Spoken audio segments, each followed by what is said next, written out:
She tightened her grip on the Birkin and laughed loud enough for the entire first-class cabin to hear. "Move! You don't belong here." Passengers froze as a white woman refused to leave seat 1A, waving her wealth like a weapon and threatening to have a black man fired for daring to challenge her. She was certain of one thing: power always bowed to money, and men like him were meant to stand aside. He didn't raise his voice. He didn't argue. He simply waited. What she didn't know, what turned her smug certainty into pure terror, was that the man she humiliated wasn't asking for his seat. He was reclaiming what he owned. And before the plane ever left the gate, her entire world would collapse in front of witnesses. The rain was hammering against the reinforced glass of JFK's Terminal 4, matching the mood of Marcus Sterling. At 6'3", with shoulders that filled out his bespoke Navy Tom Ford suit, Marcus cut an imposing figure as he walked toward Gate B32. He was exhausted. After a 14-hour negotiation in Tokyo to acquire a rival logistics firm, all he wanted was silence, a glass of bourbon, and the comfort of his usual seat on the flight home to London. He adjusted the rimless glasses perched on his nose. Most people in the terminal ignored him, or, if they did look, they saw just another black man in a suit, perhaps a bodyguard or maybe an athlete. They didn't see the mind behind Sterling Horizon Group, a conglomerate worth billions. They certainly didn't know that the plane sitting at the gate, a brand new Boeing 787 Dreamliner with the distinctive gold and silver livery, belonged to a subsidiary he had founded 10 years ago, Airlux. Marcus didn't like to fly private if he could help it. He liked to write his own commercial medal to inspect the quality of service anonymously. It was a habit he picked up from his father. If it's not good enough for the CEO, his father used to say, it's not good enough for the customer. He approached the gate agent, a young man named David, who looked harried. "Boarding pass," Sir David asked, without looking up. Marcus scanned his phone. "Clears throat. Zone 1, Seat 1A. David's scanner beeped green. He looked up, his eyes widening slightly at the name on the screen, though he didn't make the connection to the ownership immediately. "Mr. Sterling, welcome aboard. We're ready for you." Marcus nodded, walking down the jet bridge. The cool air of the cabin hit him, smelling of leather and sanitized recycled air. He turned left into the first-class cabin.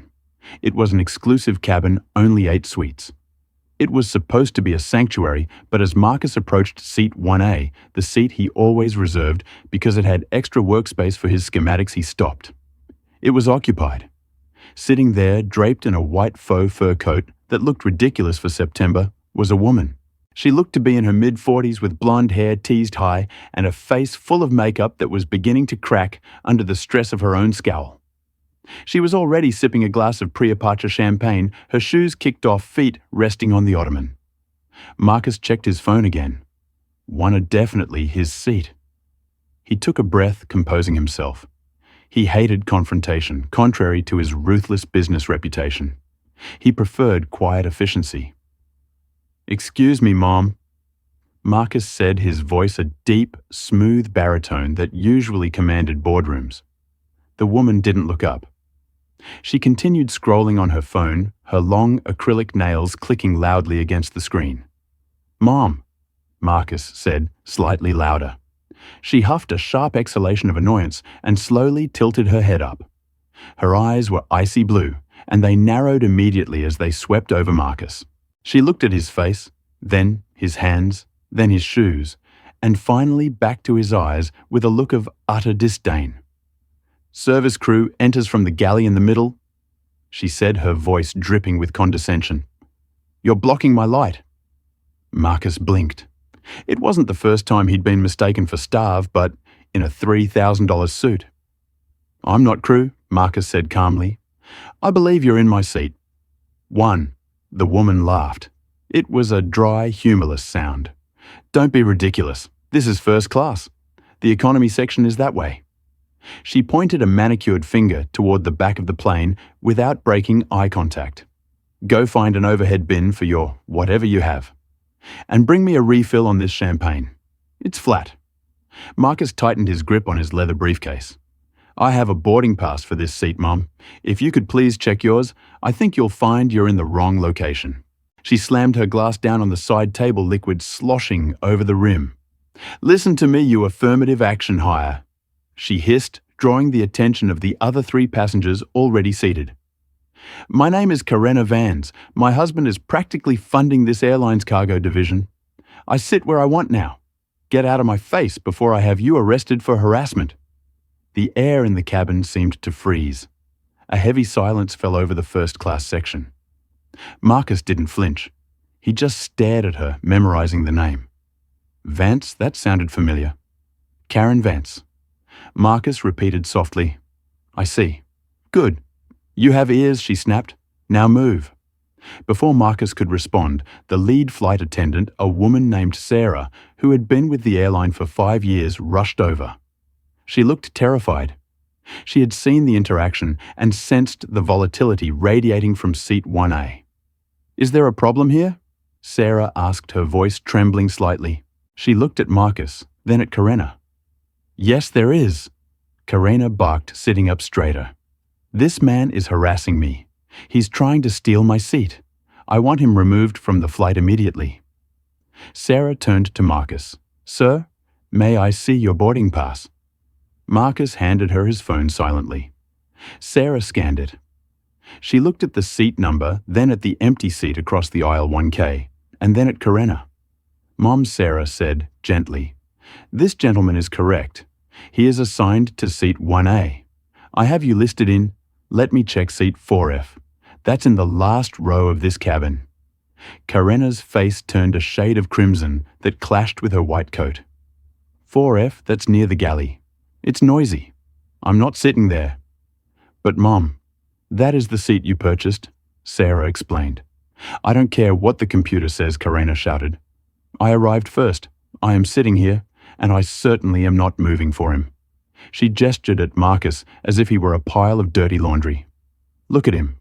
He's probably flying on miles or some employee discount. I paid full price." Marcus spoke up, his voice still terrifyingly calm. "I paid full price, Miss Vance, and I would like to sit down." "You're a liar," Karen spat. "People like you don't afford seats like this unless you're drug dealers or rappers. Which one are you?" "No, don't answer. I don't want to know." The blatant racism made Sarah gasp. "Mom, that is unacceptable language. You cannot speak to another passenger that way. I can speak however I want." Karenna stood up now, towering over Sarah, though she was still shorter than Marcus. "Do you know who I am?" "My husband is Gregory Vance, of Vance Logistics. We move millions of dollars of freight with this airline. I am a Platinum Elite member. If I want this seat, I get this seat. If you value your job, little girl, you will find this man another seat. Put him in coach. He'll fit in better there." Sarah was near tears. She looked at Marcus helplessly.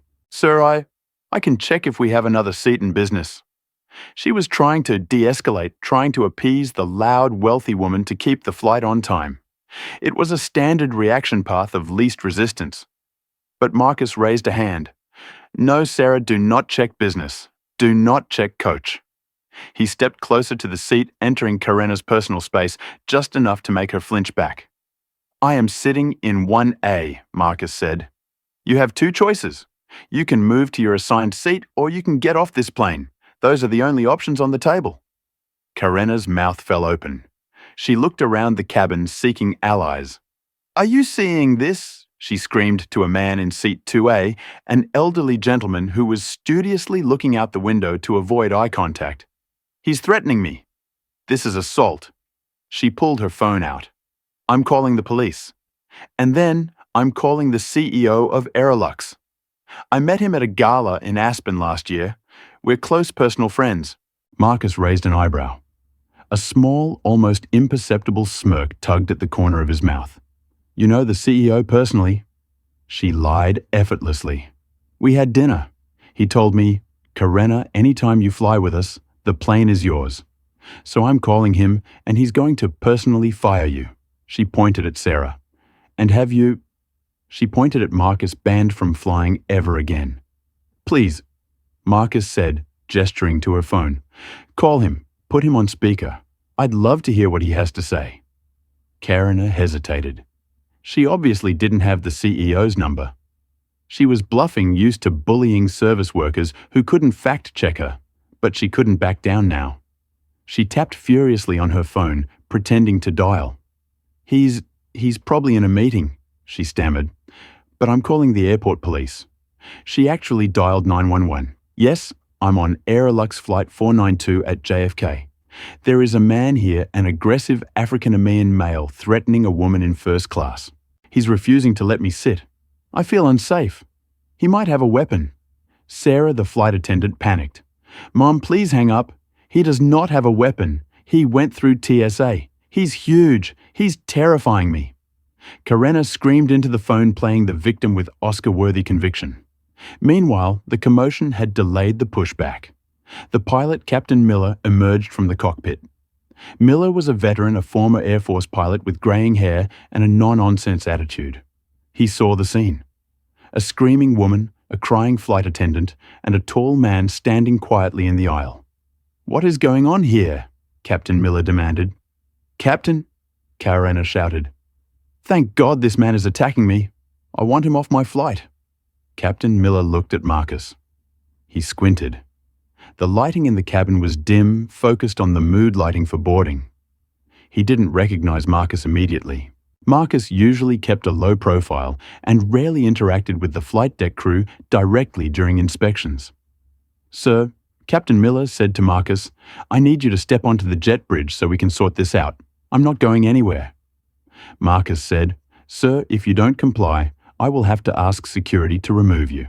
Federal regulations state." "I know the regulations, Captain."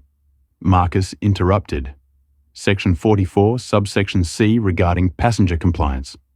"However, I also know the regulations regarding theft of service and disruption of flight operations." Marcus looked at his watch. "We are now 7 minutes behind schedule. This slot costs the airline $12,000 for every 15 minutes of delay." Karenna laughed. "Oh, listen to the accountant. You think you know about money? My husband's company is worth $50 million. Marcus sighed. He was done. The secret undercover boss routine had run its course. It was time to end this. He reached into his inner jacket pocket. "He's got a gun!" Karenna shrieked, diving behind her seat. Marcus slowly pulled out a wallet. He extracted a sleek black metal card. It wasn't a credit card. It was an ID badge. But unlike the crew's plastic badges, this one was heavy anodized titanium with gold lettering. He handed it to Captain Miller. "Captain, look at the ID. Then look at the manifest on your iPad. Specifically, the ownership override code for seat 1A. Captain Miller took the card. He shone his small pen light on it. Name Marcus A. Sterling. Position Chairman and CEO Clearance Level 5 owner. Miller's eyes went wide. He looked from the card to Marcus's face, finally recognizing the man from the company newsletters and the annual report hanging in the crew lounge. The man who signed his paychecks, the man who had bought the airline from bankruptcy and saved thousands of jobs. Miller snapped to attention, his posture stiffening immediately. "Mr. Sterling," Miller said, his voice dropping an octave to a tone of absolute reverence. I apologize, sir. I didn't recognize you in the dark." Karenna popped her head up from behind the seat. "Mr. Sterling, who is Mr. Sterling?" Marcus ignored her. He looked at the captain. "Captain Miller." "Is it yes, sir?" "We are late, Captain." "Yes, sir. I would like to take my seat, but there is a non-paying passenger obstructing my ability to conduct business." Marcus turned his head slowly toward Karenna. She was frozen, holding her phone, which was still connected to the police dispatcher. "You said you knew the owner." Marcus said, his voice barely a whisper, but carrying through the silent cabin. "You said you had dinner with him. You said he gave you permission to take whatever seat you wanted." He took a step closer to her. The cabin lights flickered to full brightness as the engine spooled up, illuminating his face clearly. "I'm Marcus Sterling," he said. "Owner of Sterling Horizon Group, owner of Airlux. And I don't recall having dinner with you. In fact, I don't recall ever meeting you. But I assure you, Ms. Vance, I will never forget you now." For a moment, the only sound in the first-class cabin was the hum of the auxiliary power unit and the ragged breathing of Karenna. The reality of Marcus's words hung in the air like heavy smoke. Owner. Her brain scrambled to reject the information. It didn't fit her worldview. Men who looked like Marcus Young Black wearing glasses were supposed to be IT support, or perhaps rising athletes, not the titans of industry who owned the very metal she was standing on. You're lying, she whispered, her voice trembling, but her arrogance still desperately clinging to life. She looked at Captain Miller, searching for a conspirator. He's lying, isn't he? He printed that card. Anyone can print a card online. You're going to let him hijack this plane. Captain Miller's expression hardened into granite. He turned to the flight attendant. Sarah opened the cabin door. Port authority is waiting at the top of the jet bridge. Yes, Captain? Sarah said, relief flooding her voice. Good. Karena shrieked, smoothing her white fur coat. Let the police come. They'll sort this out.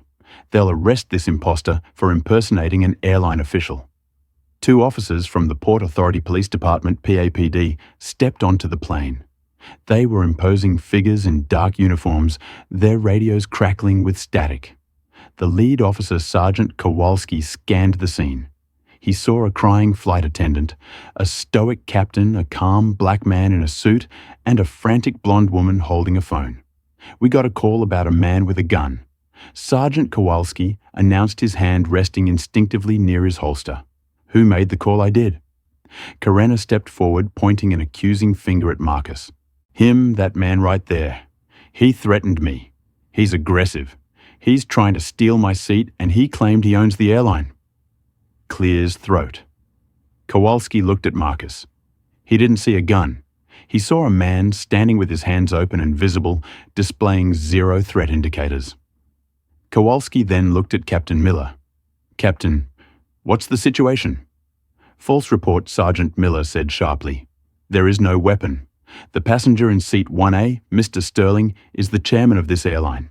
This woman, Ms. Vance, is refusing to take her assigned seat, has verbally abused the crew and other passengers, and has now filed a false emergency report regarding a firearm. Kowalski's eyes narrowed. He looked at Karena. Mom, did you say he had a gun? I said he might have a gun. Karena backpedaled, sweat beginning to bead on her forehead, ruining her foundation. I felt threatened. It's the same thing. It is absolutely not the same thing, Mom. Kowalski barked, calling in a gun on a commercial airliner. Do you have any idea the federal resources you just triggered? We have SWAT on standby at the gate because of you. But he was being aggressive. Karena cried. Look at him. He doesn't belong here. Marcus finally spoke. He adjusted his cufflink, his voice low and devoid of emotion. Officer, I would like to press charges trespassing, disorderly conduct, and whatever the statute is for delaying a commercial flight.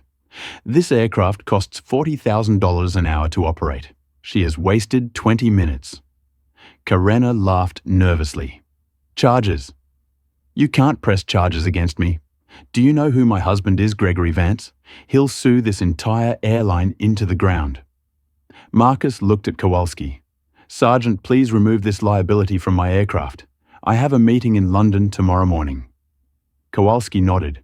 He pulled a pair of handcuffs from his belt. The metallic click-click as he tested the ratchets silenced Karena instantly. Ma'am, turn around, Kowalski ordered. What? No. Karena recoiled, backing into the galley wall. You can't arrest me. I'm in first class. I'm Karena Vance. I don't care if you're the Queen of England, Kowalski said, grabbing her wrist and spinning her around.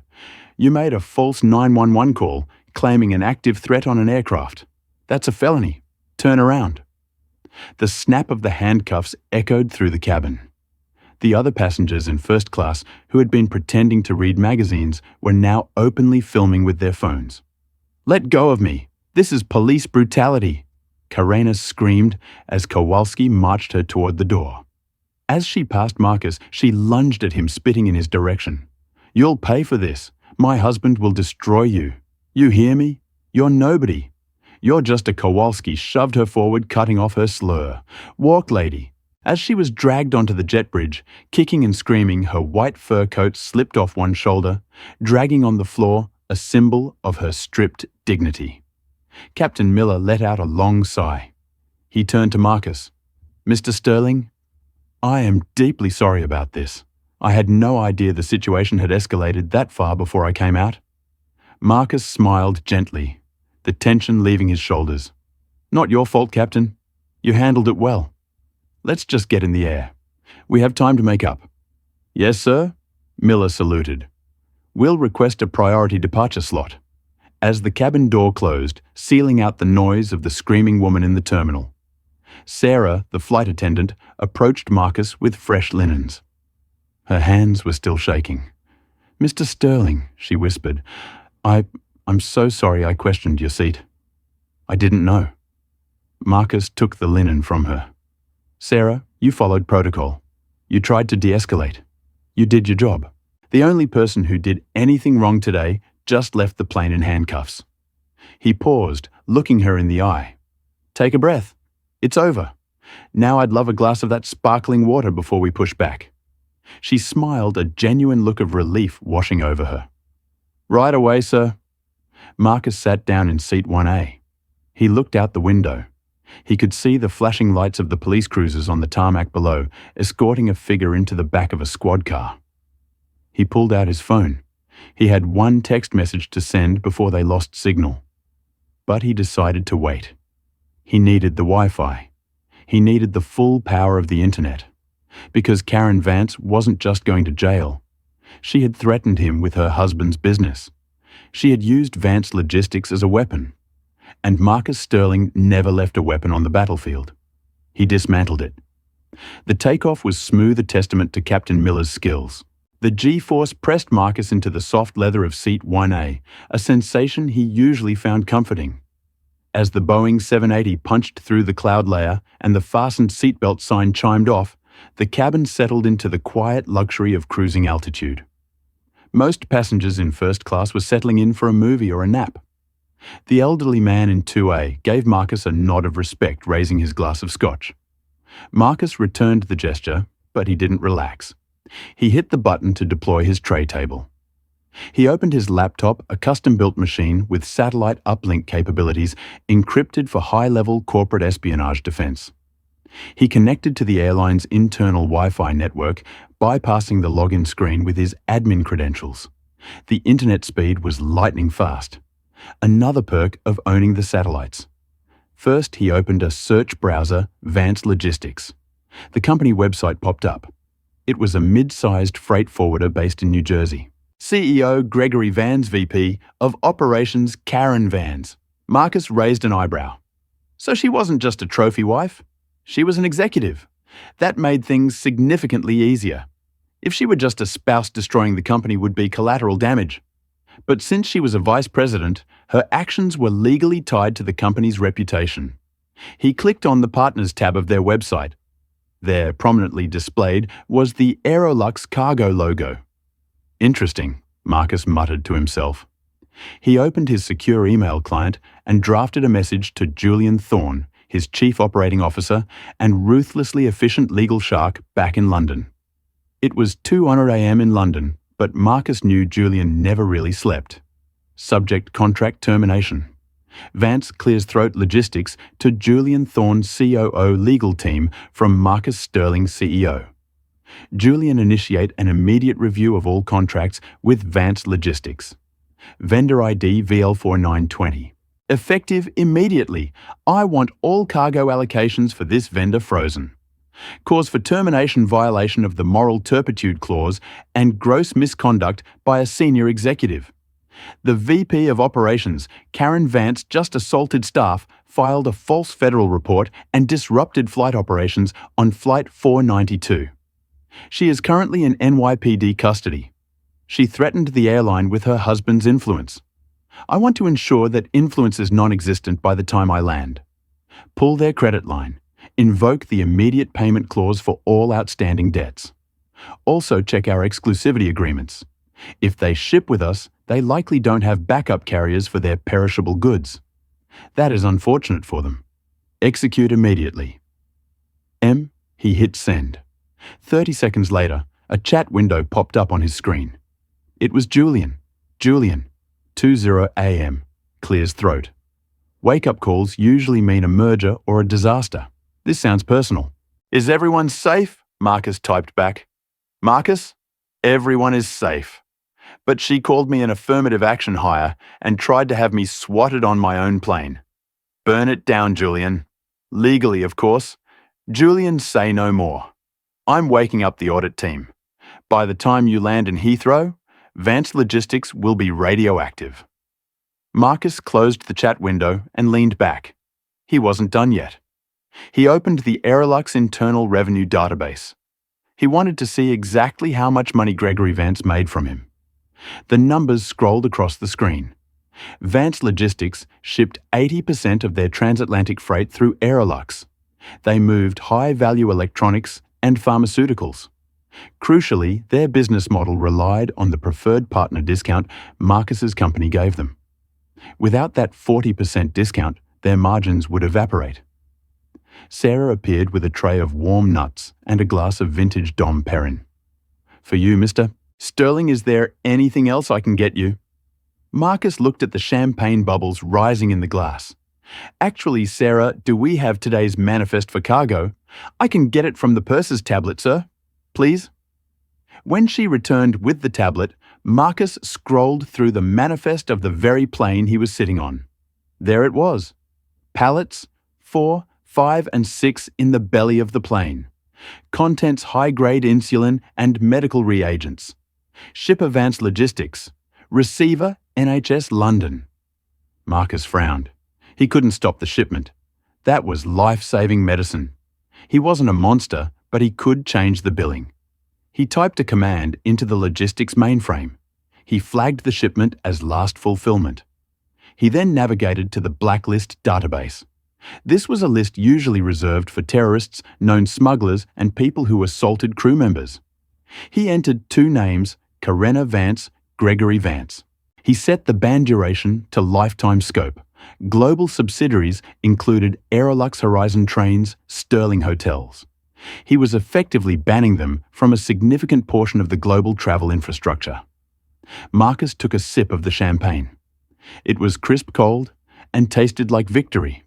But the real show was happening on the ground in New Jersey. While he was enjoying the solitude of the stratosphere, Gregory Vance was about to wake up to a nightmare. Marcus switched his screen to a live newsfeed. It was too early for the story to hit the major networks, but social media moved faster than CNN. He searched Twitter for Satra Aerolux and Flight 4092. The videos were already there. A passenger across the aisle had filmed the entire rant. The video was titled, "Karen Gets Owned by Secret CEO on Flight to London." It already had 50,000 views. Marcus watched the video. It showed Karenna screaming, "Do you know who I am?"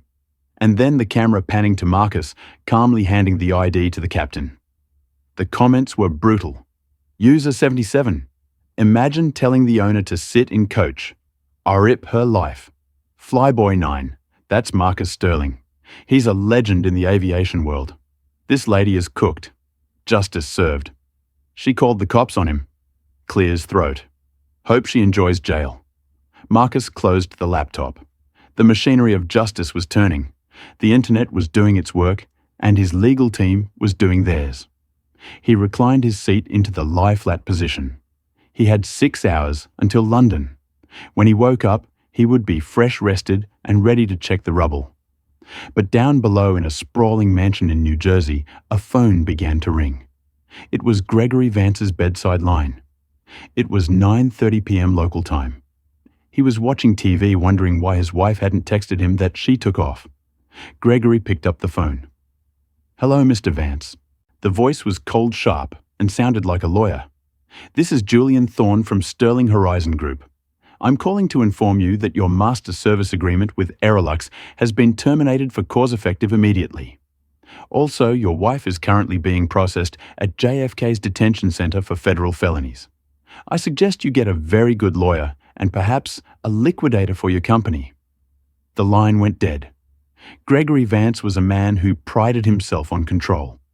At 55, he had built Vance Logistics from a single truck into a regional powerhouse.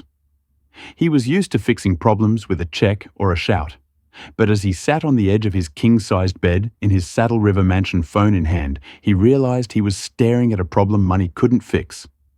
The line had gone dead after Julian Thorne's call. Terminated for cause. The words echoed in his head. Gregory scrambled out of bed, his heart hammering against his ribs. He rushed to his home office, a mahogany-panelled room filled with awards and photos of him shaking hands with minor politicians. He booted up his computer, his trembling fingers mistyping his password twice.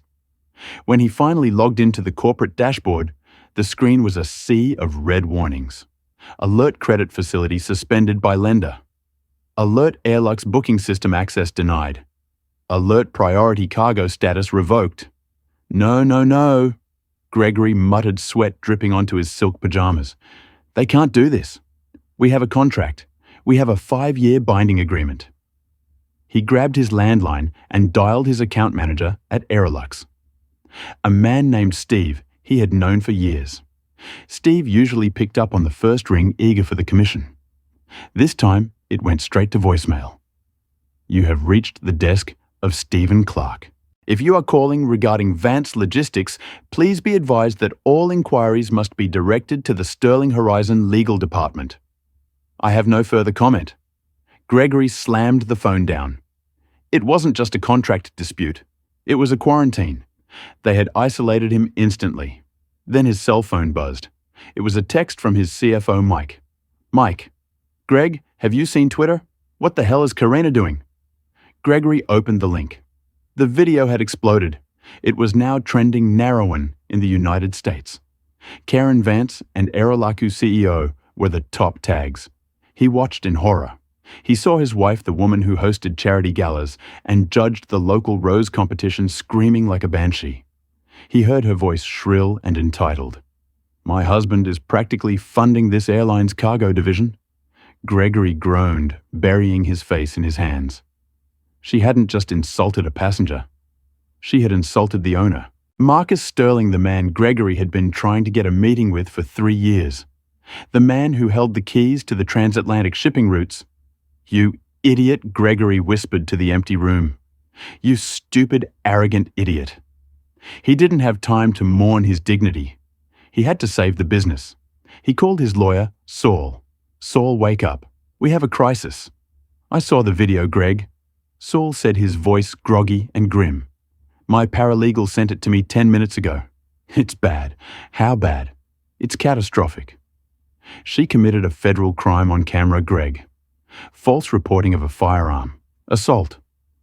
But the legal charges against her are the least of your worries. The Sterling Group is litigious. If they triggered the moral turpitude clause in your vendor contract, they can void everything without penalty. They can also sue you for damages caused by the delay. They froze my credit line, Saul. The bank is spooked. Of course they are, Saul snapped. Sterling Horizon owns a stake in the bank you use. Didn't you know that Marcus Sterling's portfolio is massive?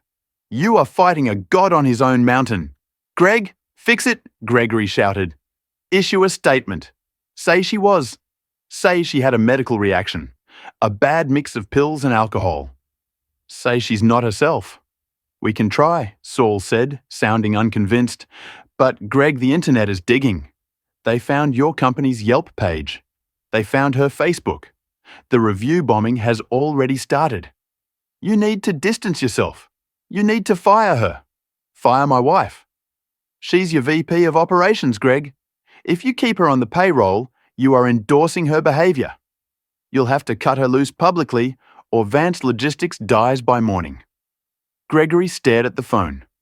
Fire. Cora. It was brutal. It was cold. But looking at the red warning lights on his screen, looking at the fortune he had spent 30 years building crumbling because Karina couldn't handle sitting in the second row, it was an easy choice. Draft the press release, Gregory said, his voice shaking. Effective immediately, Karenance is relieved of all duties. While Gregory was trying to stop the bleeding in New Jersey, Karen Vance was sitting in a holding cell at the Queens County Central booking. They had taken her phone. They had taken her shoelaces. They had taken her white fur coat. She was sitting on a cold metal bench, shivering in a silk blouse, surrounded by women who looked at her with a mixture of amusement and hostility. She was still in denial. She kept waiting for the door to open. She kept waiting for the police chief to come in, apologize, and offer her a ride home. Do they know who I am? She thought. This is all a mistake. That man, he tricked me. Yo, Hollywood. A woman on the opposite bench called out. She was young, wearing a hoodie, and looking at Karenna like she was a zoo exhibit. Karenna ignored her, turning her nose up. I saw you on the news in the lobby. The woman laughed. You, the lady who tried to bump the billionaire? Karenna froze. He's not a billionaire. He's a fraud. And the news said he's Marcus Sterling. Net worth like $4 billion. And you told the cops he had a gun. You crazy. The reality began to seep in like ice water. $4 billion. Kanna felt bile rise in her throat. She had screamed at a man worth more than her entire neighborhood combined. Finally, at 4:00 a.m., a guard called her name. Vance, your lawyer is here. Bail is posted. Karenna stood up, smoothing her wrinkled clothes. Finally. It took you long enough.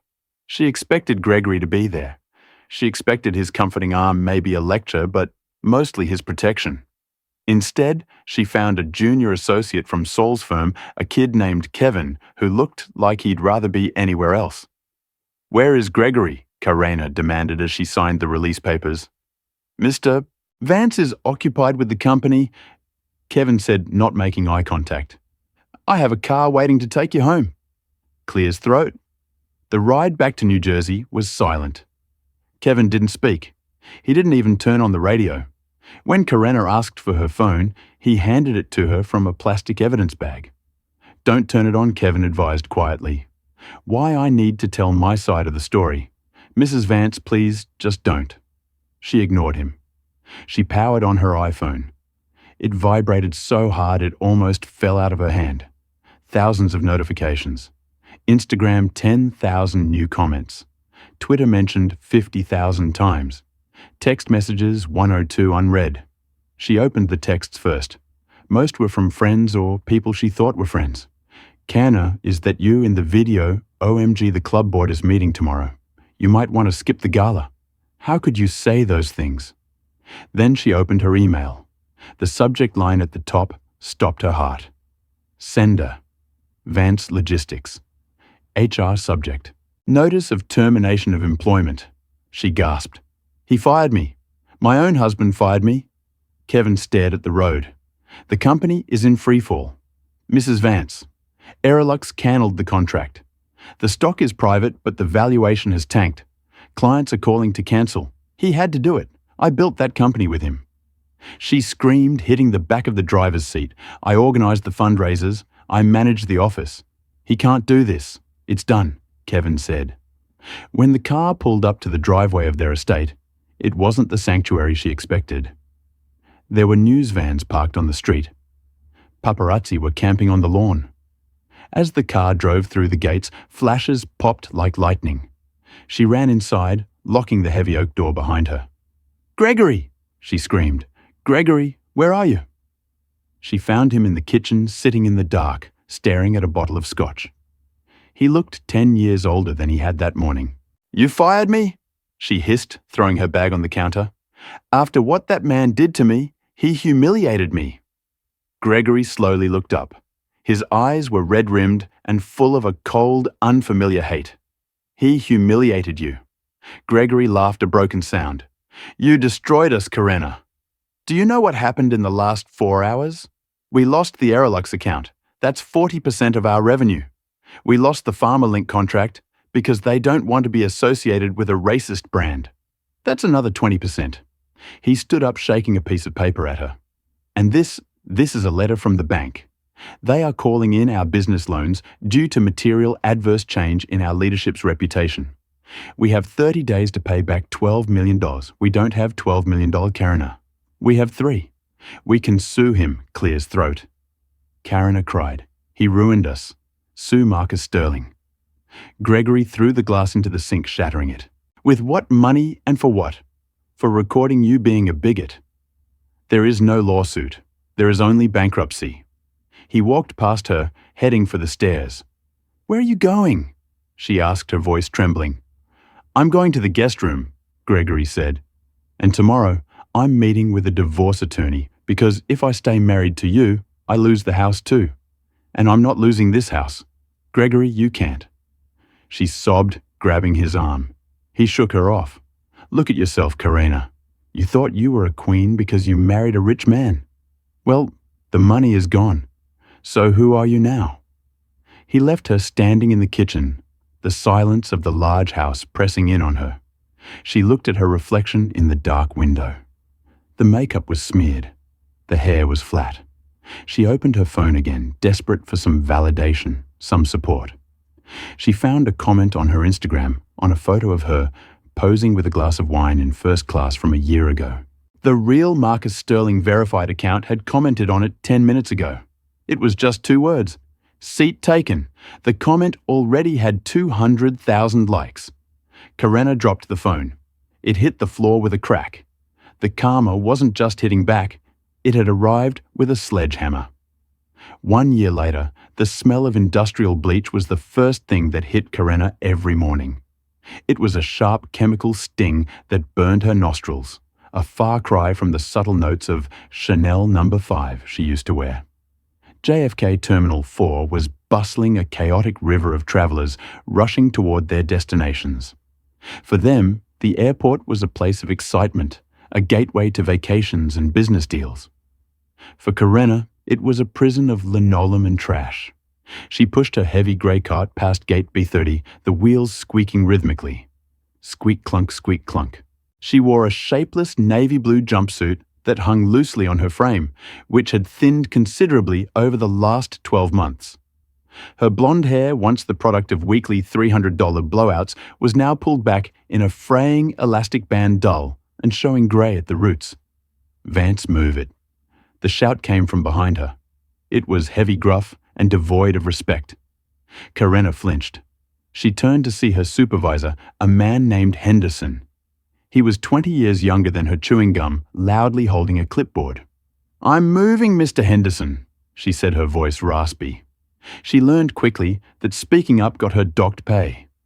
"Don't just move, work," Henderson snapped, pointing to a smear of coffee on the floor near the charging stations. "You missed a spot again. You think because you used to fly first class you're too good to scrub. You're a janitor, Vance. Scrub." Karena gripped the mop handle until her knuckles turned white. The old Karena, the vice president's wife, the woman who terrorized waitstaff, wanted to scream. She wanted to throw the mop at him and shout, "Do you know who I am? I used to own this city." But the new Cora knew the truth. She was nobody. The divorce had been a surgical dismantling of her life. Gregory had cut her off completely, citing the infidelity clause in their prenup, arguing that her public humiliation of the family was a betrayal of their marriage contract. The judge agreed. The house was gone. The cars were gone. Her friends, the women she lunched with, the charity boards she sat on, had ghosted her faster than she could blink. She was left with nothing but a criminal record for false reporting of an emergency and a reputation so toxic that even fast food chains hesitated to hire her. This cleaning contractor, which didn't perform deep background checks, was her last lifeline. She dipped the mop into the grey swirling water and slapped it onto the floor. Swish. Swish. She cleaned the spilled coffee, keeping her head down as a pair of expensive Italian loafers walked past her. She recognized the brand Gucci. She used to buy them for Gregory. "Excuse me," the man in the loafers said, stepping around her wet floor sign without looking at her. "Service here is getting sloppy." Karena bit her lips so hard she tasted copper. Suddenly, the ambient noise of the terminal changed. The usual drone of announcements and chatter died down, replaced by a sudden electric murmur. It started at the security checkpoint and rolled down the concourse like a wave. "Is that him?" someone whispered near the gate. "It is. Look at the cameras. Oh, wow, he looks taller in person." Karena looked up from her bucket. The crowd was parting. A phalanx of security guards in dark suits moved in a V formation, clearing a path through the center of the terminal. Behind them walked a group of executives, flashing smiles and shaking hands. But in the center of the formation, commanding the air around him, was Marcus Sterling. He looked different than the knight on the plane. He looked monumental. He wore a bespoke charcoal suit that fit him like armor. He wasn't just walking. He was gliding, radiating a calm, terrifying power. He was laughing softly at something the airport director was saying to him. Karenna felt the blood drain from her face. Her heart hammered against her ribs like a trapped bird. No, she thought. Not here. Not now. She looked for a place to hide the bathroom, the maintenance closet, but she was out in the open, exposed in the middle of the wide walkway. She frantically tried to pull her cart in front of her, shrinking behind the trash bags and spray bottles, praying to a god she hadn't spoken to in years that he wouldn't see her. Mr. Sterling, a reporter, shouted, jogging alongside the group. Mr. Sterling, the New Horizon wing is projected to increase capacity by 40%. How does it feel to reshape the New York skyline? Marcus stopped. The entire entourage stopped with him. They were only 10 FT away from Karenna. It's not about the skyline. Marcus said, his voice deep and smooth, carrying effortlessly over the crowd. It's about the people. We wanted to build a space where every passenger, regardless of their ticket class, feels respected. Dignity isn't a luxury item. It's a standard. The crowd cheered. The word dignity hit Karenna like a physical slap. As Marcus turned to continue walking, his gaze swept over the crowd. He looked at the travelers, the staff, the gate agents. He smiled and nodded. Then his eyes landed on the cleaning cart, and then on the woman hiding behind it. Karenna stopped breathing. Time seemed to freeze. This was it. The moment of reckoning. She braced herself for the humiliation. She expected him to point. She expected him to say, "Look, everyone, that's the woman who tried to have me arrested. Look where she is now." She saw his eyes lock onto hers. She trembled, her mouth opening slightly, a pathetic apology forming on her lips. "I'm sorry," she wanted to mouth. "Please, I've lost everything." Marcus looked at her for 1 second, 2 seconds. He took in the blue jumpsuit, the dirty mop, the fear in her eyes, and then clear his throat. Nothing. His expression didn't change. There was no anger, no triumph, no gloating. There wasn't even recognition. He looked at her with the same polite, distant disinterest one gives to a vending machine or a wall clock. To him, she was no longer an enemy. She was no longer a threat. She was simply part of the background scenery of his empire. He blinked, turned his head away, and continued walking. "Shall we see the lounge?" he asked his team, stepping right past her. The entourage flowed around her cart like water around a stone. The cameras flashed, blinding her for a moment. Laughter and applause trailed after them as they moved toward the new first-class lounge, a place Karenna would have never set foot in again. She stood there, frozen, the mop dripping dirty water onto her shoes. He hadn't destroyed her. He hadn't even acknowledged her. That was the worst punishment of all.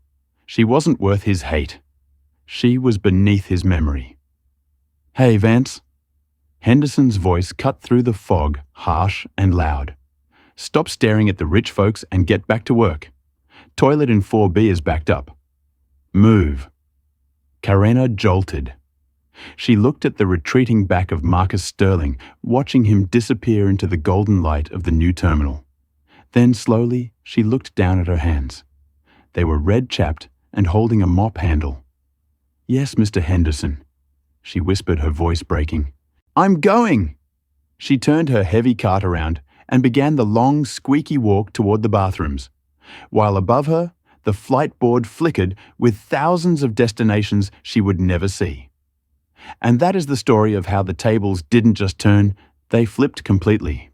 Karenins learned the hardest lesson of all. When you try to step on people to make yourself feel tall, you eventually lose your footing. Marcus Sterling proved that true power doesn't need to shout. It doesn't need to make a scene. It just needs to succeed. He left Karenna in the past, not because he was cruel, but because she had made herself irrelevant to his future. Let this be a reminder to everyone watching. The world is round. The person you treat like dirt today might be the person holding the keys to your future tomorrow. Be kind, be humble, and always check your ego at the door before life checks it for you. One smash, that like button, clears throat. It helps the YouTube algorithm share this lesson with more people. 2. Subscribe to the channel. Join our community for more dramatic stories of justice and revenge. 3. Share this video. Send this to someone who needs a reminder that character counts more than cash. Do you think Marcus recognized her and chose to ignore her? Or do you think she truly became invisible to him? Let me know your theory in the comments below. I'll be reading the replies. Thanks for watching. Clears throat.